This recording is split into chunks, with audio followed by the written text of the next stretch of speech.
त्या विद्यार्थ्याचा प्रोजेक्ट आहे. तुझ्या प्रोजेक्टचं नाव काय आहे? माझ्या प्रोजेक्टचं नाव आहे car dash alarm system. Car dash alarm system. बघूयात आपण कसं काम करणार. काय आहे नेमकं कार डॅश अलार्म? हा अल्ट्रासोनिक सेन्सर आहे आणि आर्डिनो नॅनो कंट्रोलर ना बजर लावला आहे. या बॅटरीचं कनेक्शन हे इथून दिलं आहे. बॅटरी लावली याला 5 व्होल्टची AWची. आणि हा काम कसा करतो कारण की हा अल्ट्रासोनिक सेन्सर बघू शकता तुम्ही. याची रेंज 400 सेंटीमीटर पर्यंत असते लास्ट. आता आम्ही म्हणजे आपल्यावर असते का किती रेंज ठेवायची आहे ना किती नाही.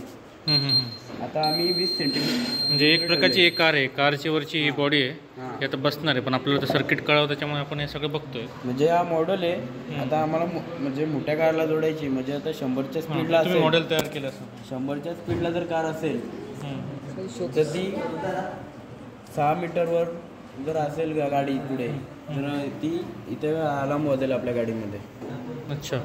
हा सेन्सर असा काम करतो आउटपुट इनपुट. इथून रेंज अशी सोडल्यावर परत त्या ऑब्जेक्टिव्ह कारला इथून भेदून परत या इथे कमांड येते ना. मग हाच सेन्सर या आर्डिनो युनोवर कमांड देऊन इथून डायरेक्ट बजर ऑपरेट होतो. ठीक आहे. हा मॉडेल आहे आणि मोठ्या कारला याचा उपयोग होऊ शकतो चांगल्या पद्धतीने. कार डॅश मोठ्या कारला जर जोडायचं असेल तर लायडर सेन्सर भेटतो. अच्छा. म्हणजे याचाच पण जरा याचाच ॲडव्हान्स सिस्टीम आहे त्या लायडर सिस्टीममध्ये. गोवर्धन कौशल्य केंद्रात तू कुठल्या कोर्सला आहे? मी आता DBRT कोर्स शिकत आहे आणि DBRT कोर्समध्ये इलेक्ट्रिशियन हा विषय शिकत आहे आणि फूड लॅब. ठीक.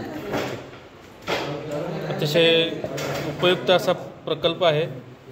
प्रत्येक विभाग संपल्यानंतर एक प्रकल्प सबमिट करायचा असतो. असा एक प्रकल्प विद्यार्थी सबमिट करत असतात. आता कार डॅशमध्ये ॲक्सिडेंट पण खूप वाढलेले आहेत. त्याचाच आम्ही हे घेऊन का आता समाजात प्रॉब्लेम कुठला आहे तीच समस्या घेऊन आम्ही हा प्रोजेक्ट बनवायला रेडी केलेला आहे. वा, छान, सुंदर. या आमच्या प्रोजेक्टचा नक्कीच समाजाला फायदा होईल. वा.